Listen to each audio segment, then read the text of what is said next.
여러분 안녕하십니까? 11월 7일 목요일 뉴스투데이 강원입니다. 다음 주 목요일인 14일이 대학 수능시험 날입니다. 이제 정말 며칠 남지 않았는데요. 긴장하고 있는 수험생들을 위해 교사들이 직접 만든 노래를 불러주는가 하면 곳곳에서는 응원 물결이 이어지고 있습니다. 허주희 기자입니다. 수능을 앞둔 고3 교실. 시험 당일 긴장감을 낮추기 위해 실제 시험장에서 듣게 될 안내 방송이 흘러나옵니다. 제2교시 준비령입니다. 수험생들은 이제 마무리 학습을 하면서 다시 한번 각오를 다집니다. 떨리는 순간이지만 역설적으로 지금이 가장 제 꿈과 가장 맞닿아 있는 순간이라고 생각합니다. 그래서 이 시간이 끝나면 언젠가는 지금이 가장 제가 아끼는 시절이 될 수 있을 것 같고, 이렇게 인생의 전환점에 선 제자들을 응원하기 위해 선생님들이 노래 선물을 보냈습니다. 꽃이란 제목으로 현직 교사들이 작사, 작곡도 하고 뮤직비디오까지 만들었습니다. 수년간 고3 담임을 했던 경험이 노랫말에 담겼습니다. 수능 등급이 전부가 아니다. 그 학생을 전부 말해주지 않는다라는 마음을 가지고 좀 포기하지 않고 늘 언제나 열심히 현재를 즐겼으면 좋겠습니다. 5명의 선생님이 부르는 노래와 수험생들의 힘겨운 일상이 교차하면서 수험생들에게 위로와 격려의 마음을 전합니다. 이 노래를 듣고 우리 학생들이 힘을 얻고 힐링할 수 있고 수능이라는 큰 관문 앞에서 더 화이팅할 수 있도록 작은 선물이 되었으면 좋겠습니다. 합격을 꿈꾸는 이들에게라는 부제를 단 이 응원곡은 음원 제공 사이트와 유튜브를 통해 무료 배포됐습니다. 도내 18개 시군 교직원들도 응원의 메시지를 보냈습니다. 대형 현수막을 걸면서 수험생들이 긴장하지 않고 자신의 실력을 최대한 발휘하기를 기원합니다. 이제 수능 시험까지는 일주일 남짓. 진학 담당 교사들은 불안한 마음에 지금 인터넷에서 유포되는 새로운 유형의 사설 문제지를 풀지 말고 올해 치렀던 모의고사와 기출문제 중에서 틀린 문제를 다시 확인해 더 이상 실수하지 않는 것이 중요하다고 조언합니다. MBC 뉴스 허주입니다. 원주 기업도시는 일반 택지나 산업단지와는 달리 자급자족형 도시 형태로 조성이 됐습니다. 지역 경제에 적지 않은 영향을 주고 있는 건데요. 지금까지의 변화와 앞으로의 과제들을 짚어봤습니다. 김진아 기자입니다. 기업도시가 지역 경제에 미친 가장 큰 영향은 고용 창출과 인구 유입입니다. 당초 기대와 달리 업체 직접 고용 인원은 4,000명 수준에 그치고 있지만 상가 등 전체 기업 도시를 따지면 향후 2만 명 수준에 달할 것으로 기대됩니다. 원주 이전 후에 약 200명의 직원을 원주 지역에서 신규로 채용하였고 약 50명의 직원이 다른 지역으로부터 원주로 이전하게 되었습니다. 3천여 명 수준이던 지정면 인구는 1년 반 만에 19,000여 명으로 급증해 6번째로 인구가 많은 지역으로 성장했고 원주가 아닌 타 시도에서 전입한 인구가 30%를 차지해 4,800명의 인구 유입 효과를 봤습니다. 22개 기업과 6,200여 세대가 입주를 마치면서 지난 3년간 666억 6천만 원의 세수입도 발생했습니다. 공공기관 위주인데다 기존 도심과 접해 있는 혁신도시와 달리 도심과 떨어진 자족도시 성격으로 소비가 도시 안에서 소화되다 보니 상경기 기대감도 높습니다. 외부하고 연결되지 않고 그 자체만으로 상권이 있고 더구나 상가가 혁신도시만큼 많지가 않아요. 지금 혁신도시 같은 경우 한 53% 정도 공실이 있거든요. 근데 그에 비해서 기업도시 상권은 괜찮아요. 아파트 12,000여 세대가 한꺼번에 풀리면서 지역 부동산 시장에는 큰 영향을 줬습니다. 공급 과잉에 정부 대출 규제까지 맞물려 아파트 가격 하락을 주도했고 도심 원룸 주택의 공동화 현상도 계속되고 있습니다. 반면 도심보다 저렴한 가격에 젊은 층의 기업도시 유입이 증가했고 내 집 마련의 기회가 확대된 긍정적 면도 있습니다. 전월세는 물량이 많이 딸리는 편입니다. 보증금이 일단 저렴하다 보니까 시내권에서 젊은 분들이 유입되고 있는 상황입니다. 한꺼번에 인구 2만 명이 몰렸지만 생활 인프라 속도는 따라가지 못하면서 콩나물 교실과 원거리 통학이 이어지고 있고 출퇴근 시간 극심한 병목 현상과 대중교통 불편, 공공시설 미비도 조속히 해결해야 할 과제입니다. 또 당초 목적대로 의료 특화 도시를 기반으로 한 중부 내륙 거점 도시로의 성장을 위해선 산업 개편도 시급하다는 지적도 나오고 있습니다. 기존에 구축된 의료기기 인프라에 디지털 헬스케어 같은 서비스 산업이 접목돼야 기업 도시의 경제적 파급 효과를 극대화할 수 있다는 겁니다. 헬스케어 서비스로 진화가 되어야 됩니다. 그래서 제조업과 서비스업이 같이 융합된 형태로 발전돼 나가야지만 지역 파급 효과가 커질 거라고 생각합니다. 또 저출산 고령화 시대에 원주가 50만 인구로 도약하려면 기업 도시의 젊은 층을 끌어들일 수 있는 미래지향적 산업 기반 구축의 필요성도 제기되고 있습니다. MBC 뉴스 김진아입니다. 원주 혁신도시의 13개 이전기관과 지역사회의 상생 발전을 뒷받침하는 업무협약이 추진됩니다.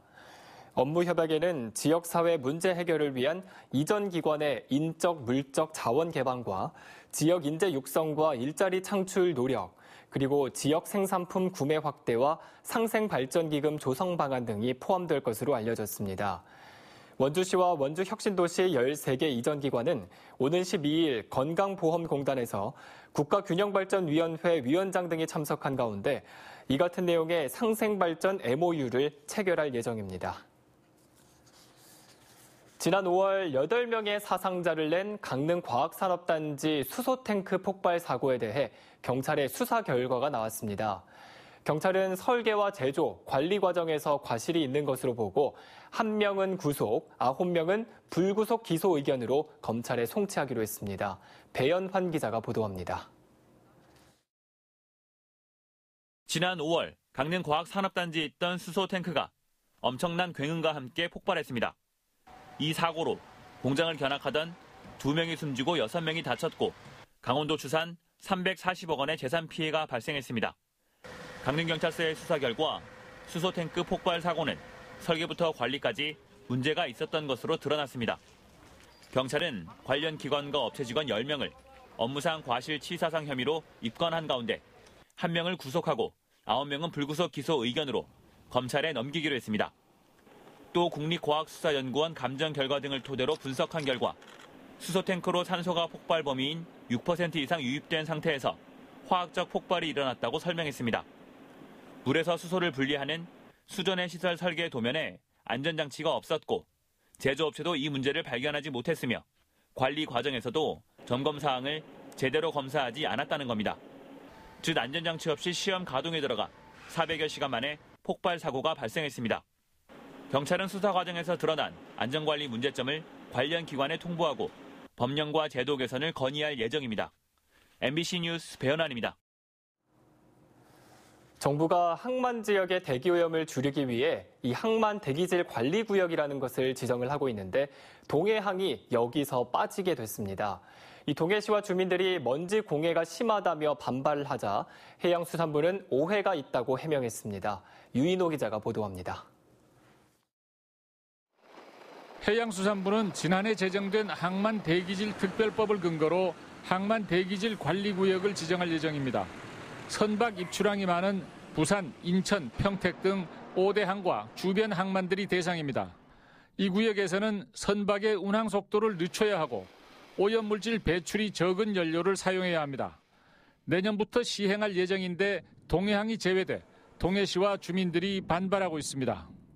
시멘트, 석탄 등 뻘고 화물 위주로만 취급을 했기 때문에 그 지역 주민들이 느끼는 체감하고 있는 환경 문제가 굉장히 심각합니다. 그래서 계속 이제 환경 저감 대책을 저희들이 요구를 했는데 크게 지금 진전된 것도 없고. 동해시와 주민들이 관리구역 지정을 요구하자 해양수산부는 앞으로 추가로 검토하겠다고 답변했습니다. 항만 대기질 관리구역 지정은 선박이 배출하는 오염물질을 줄이기 위한 규제로 5대 항만 중심으로 먼저 시행하고 필요하면 점차 넓히겠다는 설명입니다. 그러면서 동해항은 선박 배출보다는 먼지 나는 화물이 많은 게 문제인데 그 부분은 대책이 따로 있다는 해명도 덧붙였습니다. 항만 하역 과정에서 생기는 그 비산먼지가 발생하는 벌크 화물 같은 경우는 별도로 저희가 관리 방안을 법안에 마련해 두었습니다. 배출 규제 해역이라든지 저소군항 해역이라든지 하는 건 주로 선박에 적용되는 거고요. 벌크 화물은 별개로 관리 방안을 저희가 또 법안에 두고 있습니다. 항만 대기질 특별법에는 비산먼지를 발생시키는 사업자가 먼지 억제 시설을 설치해야 하고 해양수산부 장관이나 도지사는 필요한 조치를 명령할 수 있도록 하는 조항이 들어 있습니다. 그래도 사업자가 이행하지 않는 경우는 항만관리청이 직접 조치하고 비용을 사업자에게 부담시킬 수 있습니다. MBC 뉴스 유일호입니다. 저희가 집중 보도했던 춘천 노숙인 요양시설 문제에 대해 춘천시가 공식 사과와 함께 재발 방지 대책을 약속했습니다. 또 열악한 환경 개선을 위해 내년부터는 시설 개선에도 나설 방침입니다. 백승호 기자가 보도합니다.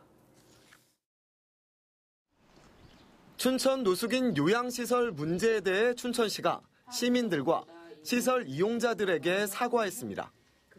국가인권위원회 조사 등을 통해 노숙인 정신병원 입원과 투약사고, 급식사고 등이 드러났는데 관리 감독 권한과 의무가 있는 춘천시가 이런 인권 침해를 미리 막지 못했다고 인정했습니다.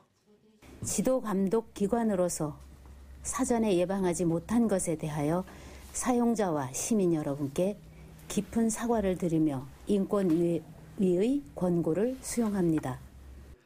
재발 방지 대책도 약속했습니다. 정신병원에 입원된 노숙인들에 대해 전수 상담 조사를 벌여 적법한 입퇴원이 이루어지도록 하고 후견인 선정도 적극 검토하겠다고 밝혔습니다.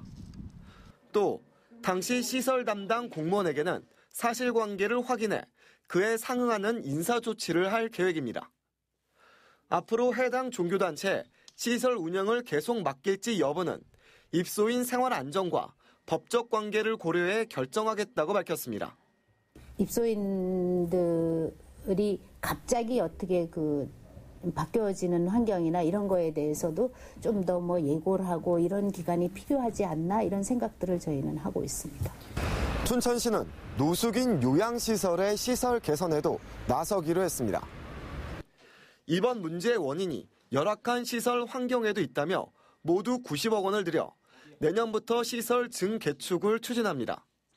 또 치유농장과 재활시설 등을 조성해 노숙인들이 고립된 삶을 보내지 않도록 지원하겠다고 밝혔습니다. MBC 뉴스 백소입니다.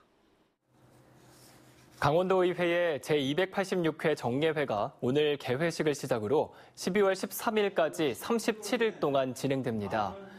강원도의회는 위원회별로 의사 일정을 정한 뒤 내일부터 21일까지 14일 동안 강원도청의 각 실국원과 직속기관, 도교육청의 각 부서에 대한 행정사무감사를 벌입니다.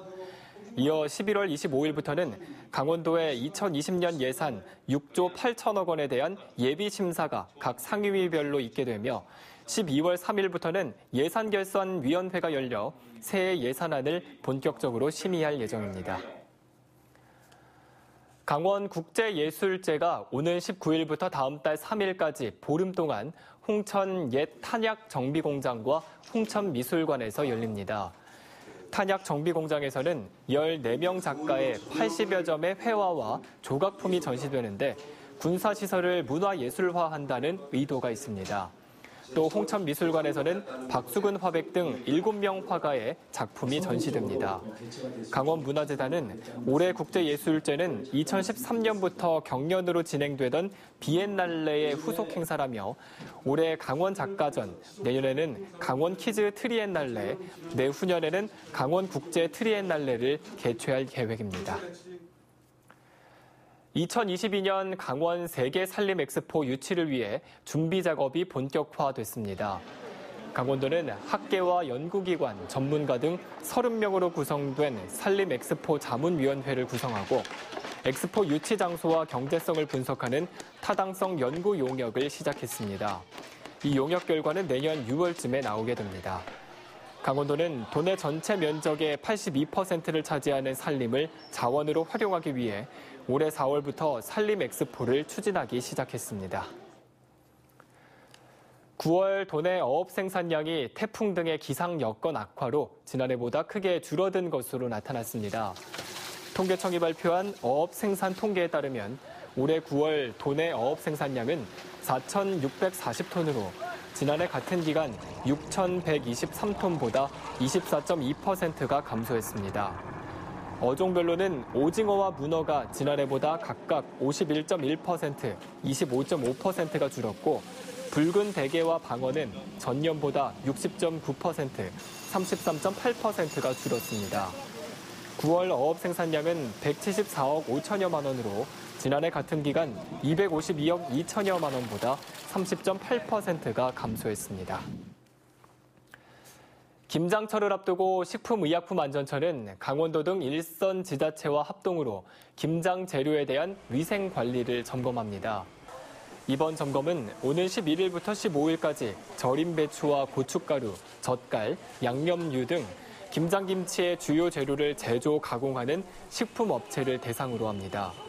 점검 내용은 무허가 제조 판매와 식용 용도가 아닌 수산물을 젓갈로 사용하는 행위, 그리고 양념류에 착색제를 사용하는 행위 등입니다.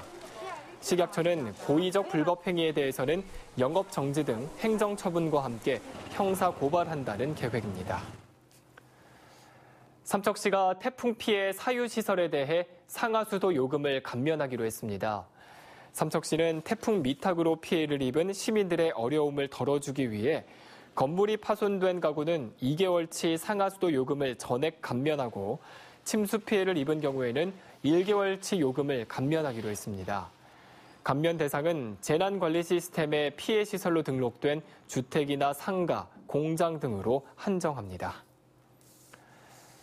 양양군 기사문항에 침수된 바지선을 처리하는 데 2주가량이 걸릴 것으로 전망됩니다.